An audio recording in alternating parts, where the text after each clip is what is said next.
At bakit ang pagiging OG ay pinag-aagawan? Ikaw lang makakapagsabi kung merong kang karapatan. Sino ba ang lolokohin mo? Sarili mo naman. Balik sa lumang eskwela at mag-aral magbasa.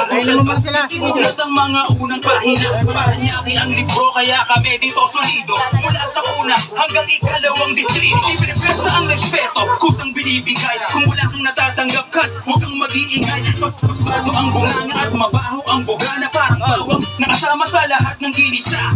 Hindi ka gangsta, hindi ka street educated. Wala kang punchline na katulad ng kay OG Secret. Ito lang ang dapat mong gawin para ka respetuhin. Huwag kang maggago ng iba para di ka rin kaguhin. Namulat sa mundo na patibayan ng bungo. Nakahanda kay satanas sa lumang oras sumundo. Dahil di na yuyuko habang nakatingala. Taas noong ipinagmamalaki kung saan nagmula. Sa lugar kung saan natutong mga palang sa dilim. Nakahanda sa kung sino mang aatake paligid. Lagi may diskarte kaya di problema ang pera. Malapong maunahan sa pinili kong karera. Di makikipagsiksikan para lang pumila. Nakapit ko ang respeto nang wala akong hinihila pababa. Pero nanatili pa rin gila sa mga kontrabidang pumipilit umiksel ang veterano. Para sa akin hindi puro tapak. Dapat mong gamitin para lamang katakutan ng marami. Sa kanya